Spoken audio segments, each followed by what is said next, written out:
Bago tayo magsimula, gusto ko lang batiin ang bagong miyembro natin ngayong buwan. Shoutout sa iyo Michael Nail. Shoutout sa iyo Nel John Gabreza. Maraming salamat sa pagsali sa membership natin at sa patuloy niyong pagsuporta.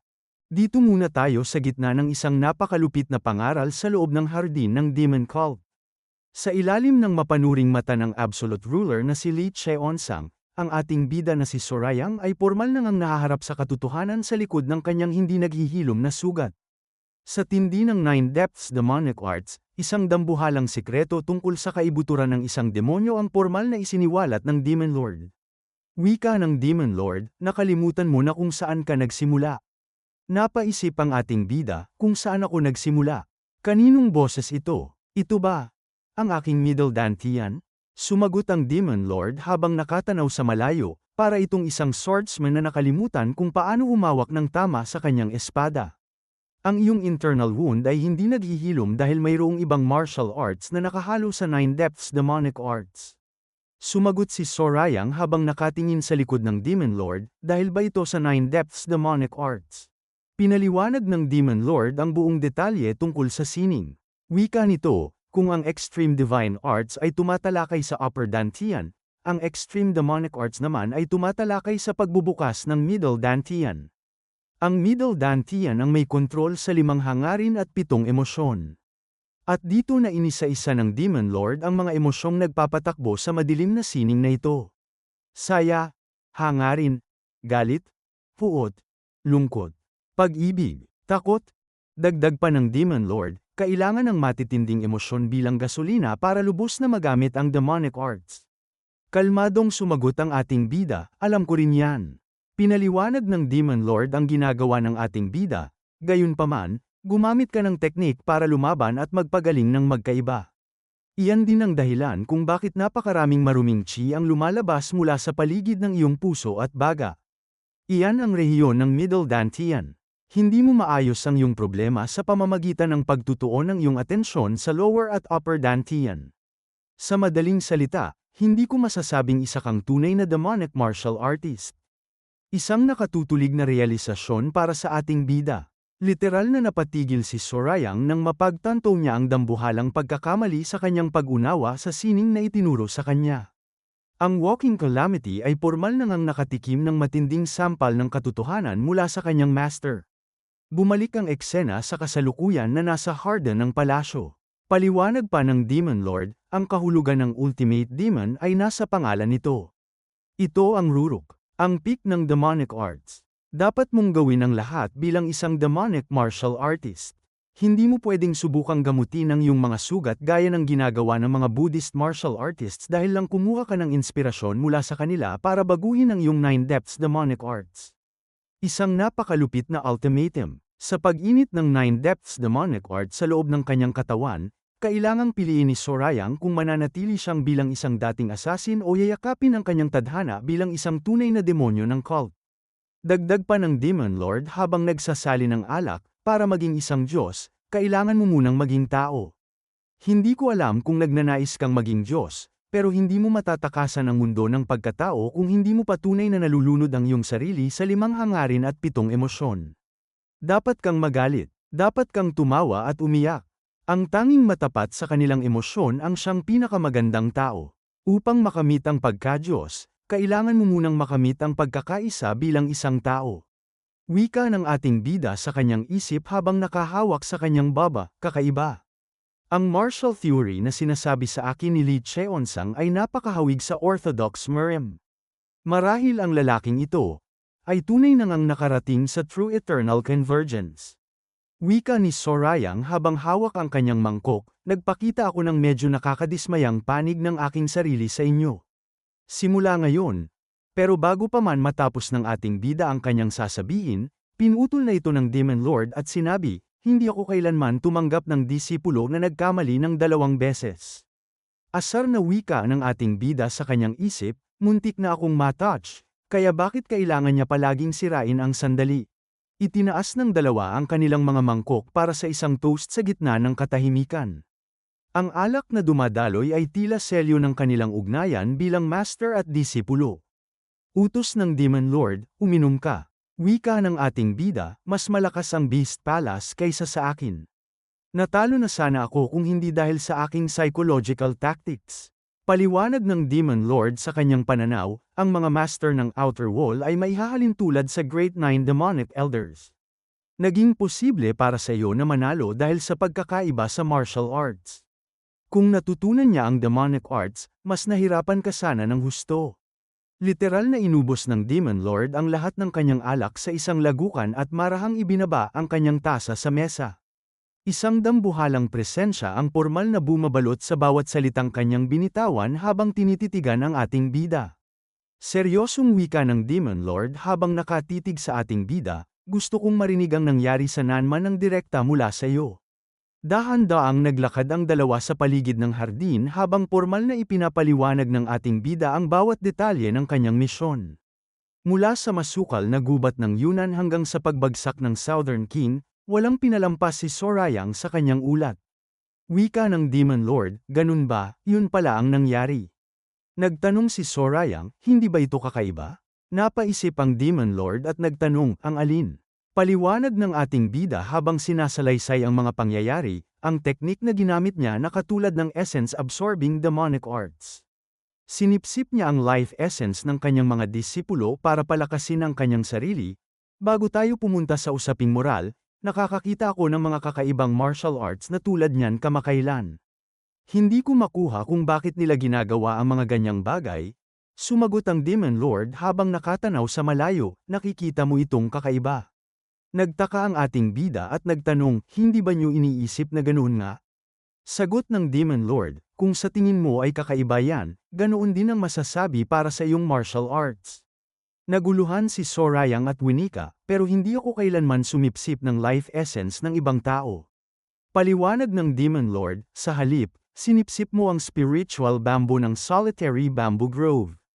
Natigilan ang ating bida at napanganga sa gulat.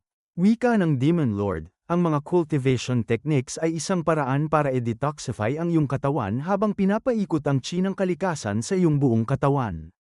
Sa pamamagitan ng microcosmic orbit, tinitipon mo ang iyong chi sa dantian at nagiging true chi ito.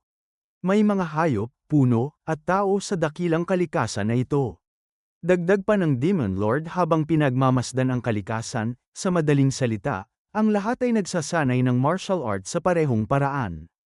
Kung babaliwalain ang etika at moralidad, walang pagkakaiba sa pagitan mo at ng Beast Palace.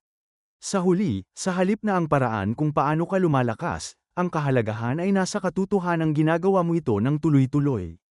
Isang dambuhalang realisasyon para sa ating bida. Literal na nanliit ang mga mata ni Sorayang habang pinagmamasdan ang lalaking nasa kanyang harapan, ang nag-iisang nilalang na nakakaunawa sa kaibuturan ng lahat ng sining sa Jianghu. Wika ni Sorayang sa kanyang isip, tiyak na mayroon siyang mas malalim na insight kaysa sa iba. Marahil ang insight na yon ang nagluklok sa kanya kung nasaan siya ngayon. Nagtanong ang ating bida, mayroon din bang teknik na katulad niyan sa loob ng cult? Sumagot ang Demon Lord, oo. Pero mayroon lang kami nito sa library. Wala pang sumubok na matutunan ito. Isang napakalupit na pagbubunyag, maging ang Heavenly Demon Divine Cult ay may itinatagong sining na kayang sumipsip ng buhay. Ngunit sa tindi ng side effects at panganib nito, nananatili itong nakabaon sa alikabok ng kasaysayan. Isang revelasyon tungkol sa essence engravings ang pormal na ibinagsak ni Li Cheonsang.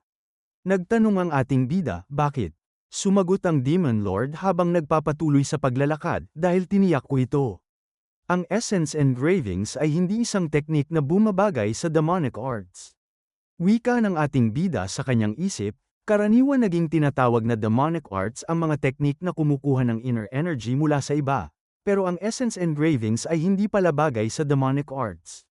Dagdag pa ng Demon Lord, marahil, maaari itong gumana para sa mga mas magaslaw na sining, ngunit ang tunay na demonic arts ay mas pinahahalagahan ang sudden enlightenment ng kaalaman kaysa sa divine arts ng orthodox Murim.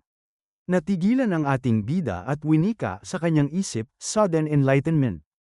Isang bagay na iba sa essence engravings. Paliwanag ng Demon Lord, sudden enlightenment at gradual cultivation. Upang maabot ang sudden enlightenment ng kaalaman, kailangan mong matuto ng paunti-unti. Maikling sagot ng ating bida, tama. Isang napakalupit na aral. Ang demonic arts ay formal na binabaluktot ang middle dantian upang harapin ang iyong instinctual desire. Kung titingnan ang kaibuturan nito, wala nang mas hihigit pa sa self-development kaysa rito sa pamamagitan ng dambuhalang desire. Makalipas ang ilang sandali ng katahimikan, muling nagsalita ang Demon Lord, nakaalis na siguro ang tagapagmana ng Ice Palace. Sumagot si Sorayang, opo, sinabi niya na magkikita kaming muli sa lalong madaling panahon. Nagtanong ang Demon Lord, paano naman ang kasunduan sa Housek? Alam ko na ginamit mo ang tulong nila para gumawa ng kaguluhan sa Beast Palace. Napahinto at nagulat si Sorayang. Wika nito sa kanyang isip, imposibleng may maitago sa taong ito. Alam niya rin yun? Sumagot ang ating bida habang pinagpapawisan ng malamig na pawis, kukunin nila ang patriarch ng Tang Clan. Napalingon ng Demon Lord at nagtanong, ang Housek. Dagdag pa ng Demon Lord habang unti-unting humaharap sa ating bida bilang kapalit ng. Sumagot si Sorayang ng may kaba, ang pagwasak sa Righteous Heavenly Alliance ng magkasama. Tutulungan din nila akong maging successor sa prosesong ito. Isang dambuhalang sa buwatan. Ang tigre ng Heavenly Demon Divine Cult ay formal nang naglatag ng kanyang mga baraha sa harap ng kanyang master. Ang alyansa sa pagitan ng ating bida at ng House Sect ay literal na idinisenyo para lamunin ang buong Righteous Heavenly Alliance. Tumingin sa malayo ang Demon Lord at winika, marami-raming tao ang kasama sa pangarap mo na pabagsakin ang Righteous Heavenly Alliance at ang Steel Blood Fortress. Ano ang tingin mo tungkol sa pagiging successor? Isang dambuhalang katahimikan. Napatigil ang ating bida habang tinititigan ng Demon Lord. Sa loob ng ilang segundo, tanging ang ihip ng hangin ang maririnig sa pagitan ng magmaster bago muling bumisag ang boses ni Li Cheonsang na tila isang hatol ng tadhana. Seryosong nagtanong ang Demon Lord habang nakatitig sa ating bida, talaga bang, sa kaibuturan mo, ay nagnanais kang maging successor ko? Hindi agad nakasagot ang ating bida at napaisip, successor? Hindi niya kailanman binanggit ang paksang ito ng direkta. Walang takot na samago ang ating bida, hindi ako nagnanais na maging successor niyo. Malamig na sumagot ang Demon Lord, ganoon ba? Seryosong nagsalita ang ating bida at sinabi, gayunpaman, susubukan ko. Sa isang pikit mata, marahas na itinikom at hinigpitan ni Sorayang ang kanyang kamao. Ang Walking Calamity ay formal nang naglalabas ng kanyang tunay na kulay sa harap ng dambuhalang demonyo. Paliwanag pa ni Sorayang, hindi dahil natukso ako sa iyong posisyon. Sa halip, dahil sa tingin ko na kung susundan ko ang iyong mga yapak at magiging pinuno, mas magiging madali na wasakin ang dalawang organisasyong iyon. Iyan ang dahilan kung bakit ko susubukan. Maikling sagot ng Demon Lord, ganun ba? Nagtanong si Sorayang, dismayado ka ba na ang aking mga dahilan ay makasarili? Sumagot ang Demon Lord ng may malamig na boses, anuman ang iyong mga dahilan, kung mayroon kang layunin na nais mong makamit, natural lang na dapat mong subukang abutin ito. Kung iyan ang iyong hiling, mayroon lamang akong isang alok para sa iyo. Wika ng ating bida sa kanyang isip, isang alok. Inilatag ng Demon Lord ang kanyang plano at winika, ngayong taon, walang magaganap na Mara Festival. Sa halip, magkakaroon ng anunsyo para sa successor. Lumingon ang Demon Lord sa ating bida at winika, tapusin mo ang lahat bago ang Mara Festival. Kung tunay mong ang nais na maging successor ko at ang Grand Demonic Master na mamumuno sa isang hukbo ng 100,000, kung tunay mong ang nais na lipulin ang Righteous Heavenly Alliance at ang Steel Blood Fortress. Literal na napatigil ang hininga ni Sorayang sa tindi ng rebelasyong ito. Ang Mara Festival, na siyang pinakaengganyong ritual ng Heavenly Demon Divine Cult, ay ginawang entablado para sa madugong pagtatapos ng Succession War. Dagdag pa ng Demon Lord, naabisuhan ko na ang ibang mga disipulo tungkol dito. Wika ni Sorayang sa kanyang isip, ang pag-anunsyo ng tagapagmana, ang katotohanang mangyayari ito sa darating na Mara Festival ay nangangahulugang hindi na niya isinasama ang mga pinakabata. Ibig sabihin, ito ay magiging labanan na lang sa aming tatlo. Sa tindi ng rebelasyon, nagpaalam na ang ating bida at sinabi, kung ganoon, mauuna na po ako. Maikling sumagot ang Demon Lord, sige, lumakad ka na. Pahabol pa ng ating bida bago tuluyang umalis, at babalik ako para sa isa pang leksyon sa susunod. Tahimik lang ang Demon Lord habang nakatingin sa ating bida. Matapos lumabas ng ating bida, Naiwan ang Demon Lord habang pinagmamasdan ang kalikasan. Isang katahimikan ang bumalot sa hardin bago binitawan ng Absolute Ruler ang kanyang tunay na saloobin tungkol sa pag-unlad ng kanyang ikatlong disipulo. Wika ng Demon Lord habang nakatingin sa lawa, hindi niya man lang alam na pinagbigyan ko siya dahil sa kanyang internal wound. Dagdag pa nito sa kanyang isip, ang pag-improve niya sa kanyang footwork technique ay hindi kasing bilis ng gusto ko, at dapat ko siyang pinagalitan dahil doon. Hindi ko ginawa dahil sa kanyang internal wound, pero, natigilan ang Demon Lord at napangiti. Wika nito, babalik siya para sa isa pang leksyon. Ang magsabi ng ganoong klaseng kawalang hiyaan sa sarili niyang master at sa Demon Lord, talaga namang lumaki na siya. Habang dahan-daang lumulubog ang araw at nagbibigay ng kulay kahel sa langit ng cult, naglalakad ang ating bida sa lansangan patungo sa kanyang palasyo. Sa kabila ng kanyang tagumpay, ang isipan ni Sorayang ay pormal na ngang nilalamon ng mga tanong tungkol sa biglaang desisyon ng kanyang master. Wika ng ating bida habang naglalakad, pagpili ng tagapagmana. Kailangan ba talagang pumili ng ganito kaaga? Napaisip si Sorayang at winika sa kanyang isip, kung may rason man, hindi ito dahil sa anumang bagay sa loob ng cult. Marahil ay may gumagalaw sa Zhongyuan. Siyempre, maaari ring simpleng pagbabago lang ito ng isip. Pagkatapos ng lahat, si Li Cheonsang ay isang napaka-unpredictable na tao. Ano man ang mangyari, gusto niya akong maging seryoso. Biglang napatigil ang ating bida sa gitna ng daan. Sa tindi ng kanyang pandama, naramdaman ni Sorayang ang isang presensyang nagtatago sa kadiliman. Isang nakamamatay na aura ang dahan-daang gumagapang sa kanyang gilid. Biglang nagtanong ang ating bida, bakit hindi ka nalang lumabas? Isang dambuhalang tensyon. Sa gitna ng katahimikan ng gabi, isang misteryosong figura ang pormal na lumitaw mula sa eskinita. Wika ni Jin Guanyong, alam mong narito ako sa pagkakataong ito, hindi gaya noong nakaraan. Isang pagtatagpo, sa harap ng ating bida, pormal na ngang nagpakita ang panganay na anak at ang itinuturing na pinakamalakas sa mga tagapagmana, ang First Young Lord ng Heavenly Demon Divine Cult, si Jin Guanyong. Ayon sa mga alingaw-ngaw sa loob ng cult, ang halimaw na ito ay naabot na ang Ultimate Demon Realm, isang antas na wala pang nakakamit sa kanyang edad. Nag-aya si Jin Guanyong at nagtanong, ano kaya kung uminom tayo ng isang tasa ng tsaa kasama ang iyong martial brother? Isang nakakalunod na imbitasyon mula sa rurok ng kapangyarihan. Ang tigre ng kulto na si Sorayang at ang dambuhalang panganay na si Jin Guanyong ay pormal na ngang nagkaharap sa ilalim ng naglalahong liwanag ng araw.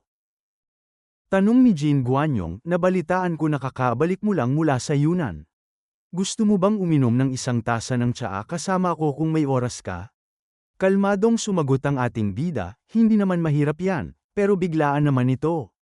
Paliwanag ni Jin Guanyong, maaaring bigla para sa iyo, pero hindi para sa akin. Gusto na kitang makausap simula nung lumabas ako sa isolated training.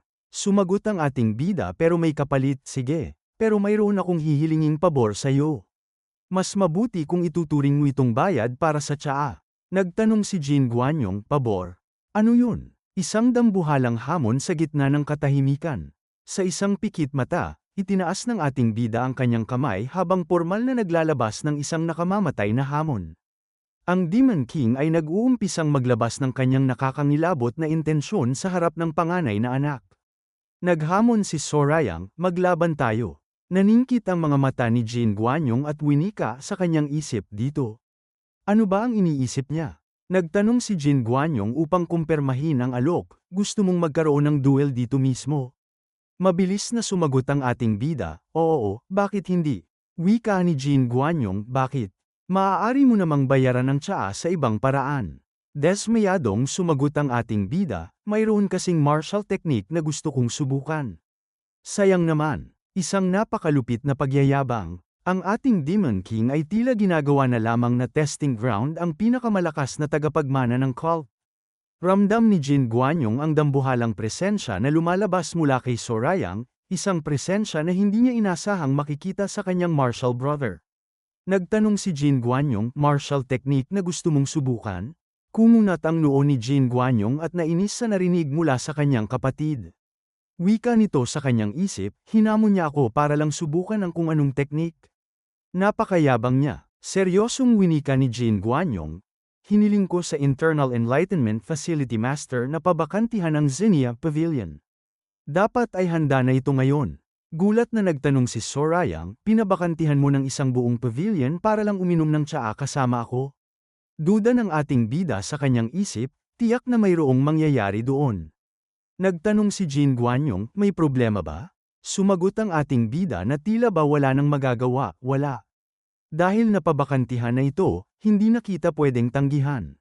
Tara na, sana ay naghanda ka ng masarap na tsaa. Medyo mapili ako, alam mo ba? Wika ni Jean Guanyong nang may kasiguraduhan, huwag kang mag-alala. Naghanda ako ng pinakamahusay na tsaa.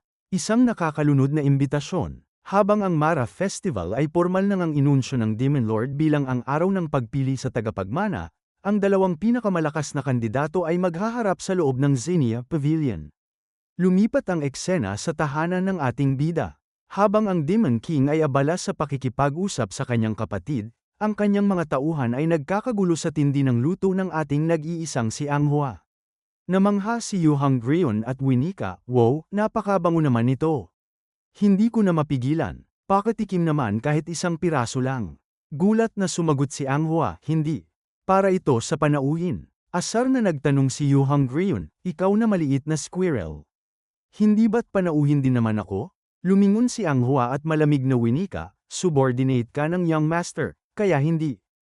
Isang dambuhalang hirit mula kay Anghua. Sa gitna ng kanilang bangayan, biglang lumitaw ang ating pinalakas na bodyguard na si Dongpil.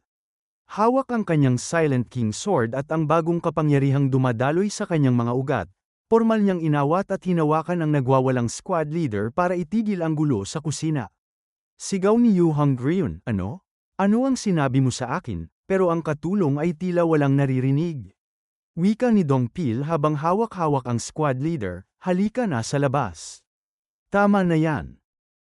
Dinala ni Dongpil ang nagpupumiglas na si Yu Hungrion sa labas ng palasyo. Ang ating berserk demon ay literal na nag-aapoy sa galit dahil sa pambabastos na natanggap niya mula sa tinatawag niyang dilaw na gorilya. Galit na wika ni Yu Hungrion habang tinatanggol ang kanyang braso sa paghawak ni Dongpil, hoy, ikaw na gorilya. Bitawan mo ako, bitawan mo ako. Gusto mo na bang mamatay? Seryosong wika ni Dongpil nang may pang-aasar, masyado kang mayabang para sa isang tao na may napaka-childish na martial techniques.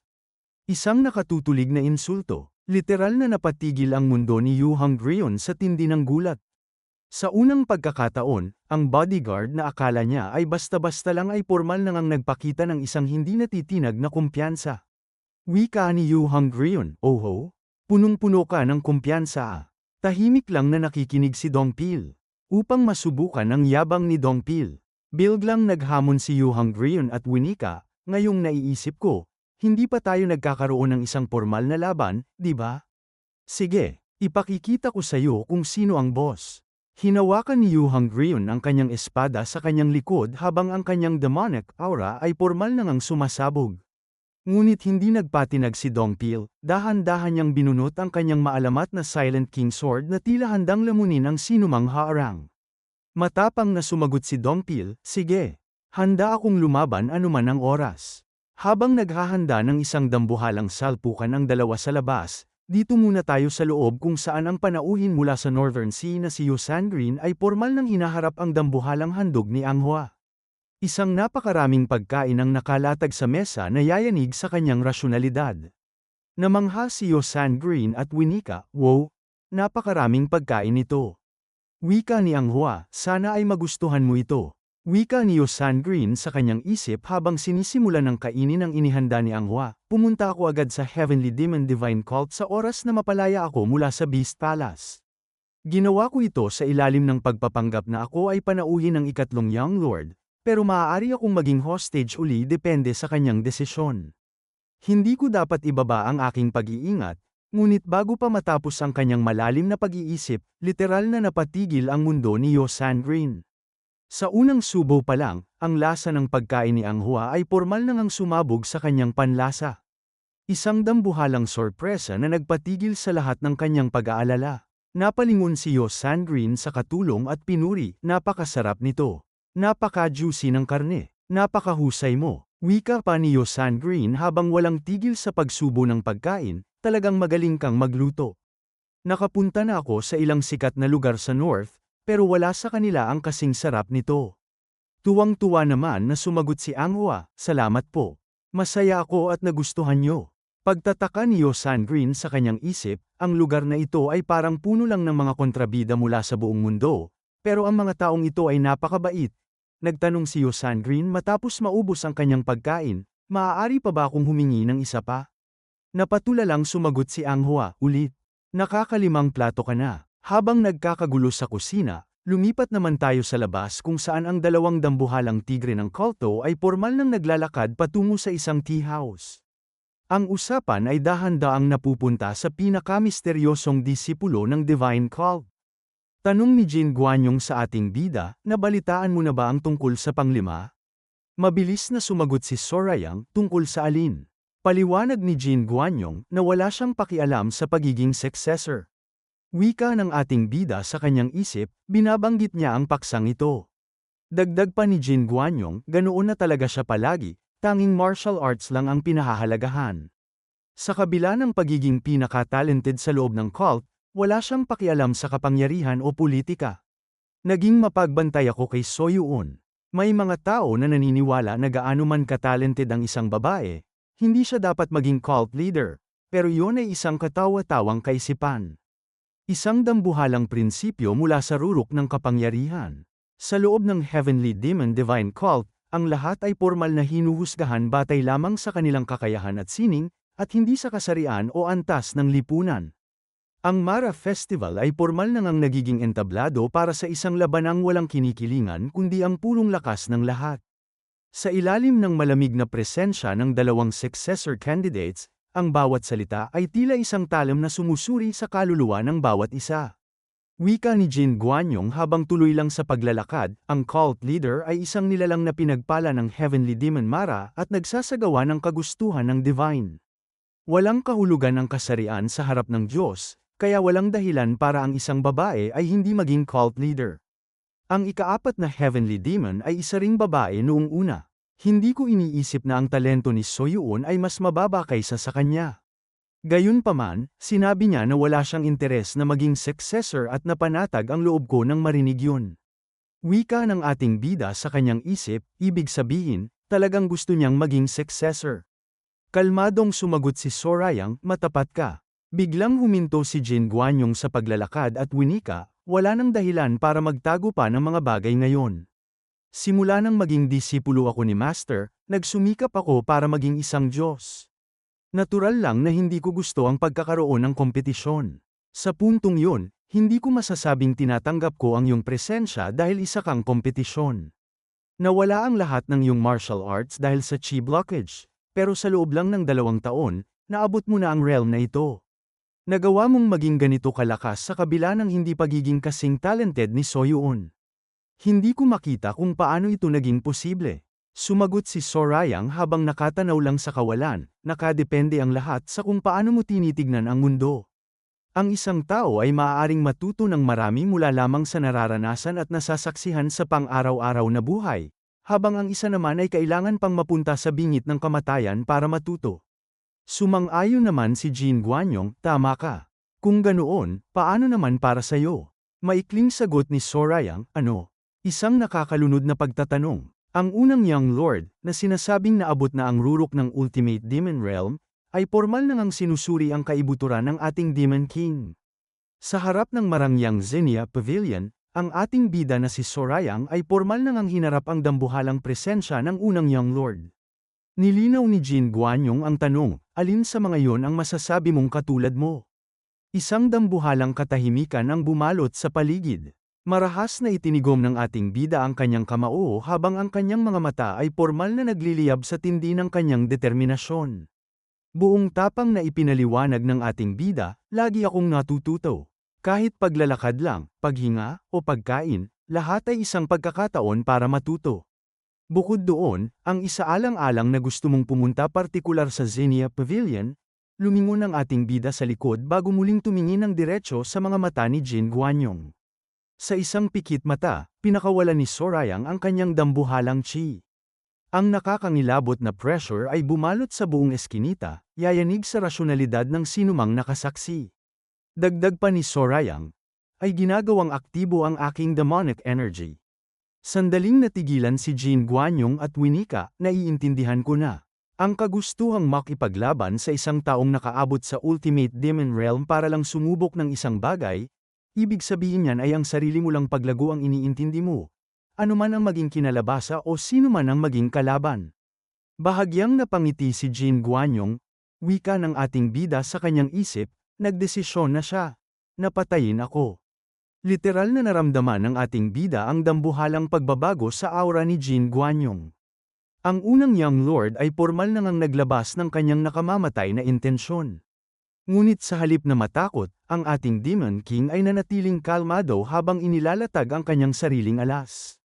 Seryosong wika ng ating bida, sa totoo lang, gusto ko ring pumunta sa Xenia Pavilion.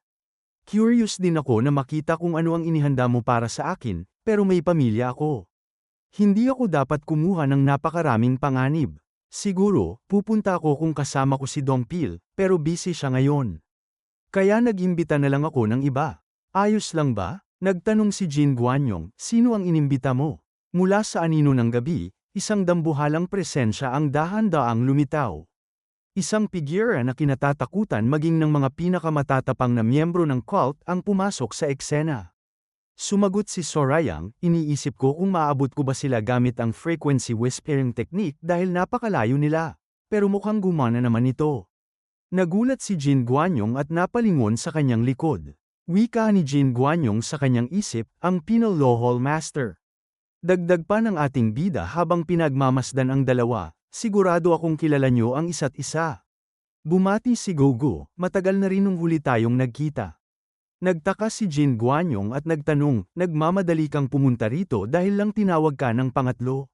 Sa tingin ko ay hindi ito ang dapat mong ginagawa bilang pinuno ng isang organisasyon na dapat ay neutral. Isang napakalupit na paghaharap. Ang Succession War ay pumasok sa isang mas madugong yugto kung saan maging ang Penal Lohol ay nadadamay sa gulo. Sumagot si Gogo, sa tingin ko ay medyo makitid ang isip para isipin na ang pagtsatsaan ng magkasama ay nagbabanta sa neutralidad. Dagdag pa ni Jin Guanyong, well, ang lahat ay nakadepende sa kung sino ang umiinom ng tsaa, hindi ba? Humirit pa si Gogo at sinabi ang saloobin niya tungkol sa ating bida, huwag kang mag-alala. Hindi ko naman masyadong gusto ang pangatlong Young Lord. Bigla namang sumagot si Sorayang, napakasama naman yan. Nasasaktan ako. Isang dambuhalang hirit mula sa ating bida. Ngunit hindi natinag ang unang Young Lord na si Jin Guanyong, na sinasabing naabot na ang rurok ng Ultimate Demon Realm. Ang kanyang mga mata ay pormal na ngang sinusuri ang bawat kilos ng Penal Lohol Master at ng ating bida. Tanong ni Jin Guanyong habang nakatitig sa Hall Master, pumunta ka rito ng mag-isa dahil lang tinawag ka ng isang tao na hindi mo man gusto? Pangatwiran ni Gogo sa unang Young Lord, hindi tamang ihalo ang personal na nararamdaman sa trabaho. Wika ni Sorayang sa kanyang isip habang pinagmamasdan ang kilos ng dalawa. May tensyon sa usapang ito. Tiyak na mayroong alitan sa pagitan nila na hindi ko alam. Hindi ko alam kung ano ito, pero mukhang tama ang naging desisyon ko na tawagin ang Penal Lohol Master. Literal na napatigil si Jin Guanyong habang masamang tinititigan ang ating bida. Ramdam ng panganay na anak ng Demon Sword family ang dambuhalang bagsik ng instinto ni Sorayang, isang bagsik na lumalampas sa kanyang mga inaasahan. Wika ni Jin Guanyong, hindi ko inasahan na siya pala yun. Mayroon kang nakakatakot na instinto. Maikling sagot ng ating bida, alam ko. Sandaling natahimik na lang ang unang Young Lord habang nakatitig ng masama sa ating bida at winika, magtsatsaa tayo sa susunod. Mabilis namang sumagot ang ating bida, ako ang mag-iimbita sa iyo. Dahan-daang lumisan si Jin Guanyong, ngunit ang bigat ng kanyang presensya ay naiwan sa paligid. Matapos ang kanyang pag-alis, ang Penal Lohol Master ay binitawan ng isang napakalupit na babala na yayanig sa rasyonalidad ng ating bida. Nagbigay ng babala si Gogo, pangatlong Young Lord, mag-ingat ka. Habang siya ay isang dragon, isa siyang demonic dragon. Hindi lang siya mas mahusay kaysa sa kahit sino, handa rin siyang gawin ang lahat para maabot ang kanyang mga layunin. Napalingon si Sorayang sa Hall Master at nagtanong, hindi ba't ganoon naman ang lahat? Paliwanag ni Gogo, sumasang-ayon ako. Sa tingin ko ay magkatulad kayong dalawa sa aspetong yun. Gayunpaman, kapag inihambing ang kalupitan ninyong dalawa, wala ka pa sa kalingkingan niya. Nagtaka si Sorayang at napatanong, bakit? Pansamantalang natahimik si Gogu, paliwanag nito, dahil siya ay isang tunay na demonyo na walang kahit katiting na moralidad at etika. Isang dambuhalang hatol mula sa pinuno ng batas. Samantala, habang naglalakad palayo ang ating unang Young Lord, isang nakakangilabot ng ngiti ang sumilay sa kanyang mga labi. Ang pamilya na binanggit ni Sorayang ay tila nagbukas ng isang madilim na pintuan sa isipan ng halimaw ng Demon Sword family. Bulong ni Jin Guanyong, isang pamilya, ha? Humalakhak ng napakabangis at sa isang nakakangilabot na paraan si Jin Guanyong. Ang tigre ng Kalto ay pormal nang nakahanap ng isang dambuhalang target para sa kanyang susunod na pag-atake. Wika ni Jin Guanyong nang may gigil sa kanyang mukha, tuturuan kita na dapat kang mag-ingat sa mga sinasabi mo kapag kinakausap mo ako. Isang napakalupit na deklarasyon ng digmaan. Sa paglapit ng Mara Festival, ang Succession War ay pumasok sa pinakamadugong yugto nito. Magagawa kaya ni Sorayang na protektahan ang kanyang pamilya laban sa tunay na demonyo ng cult? Ang tadhana ng demonyo ay pormal nang nag-aalab. Maraming salamat sa panunood.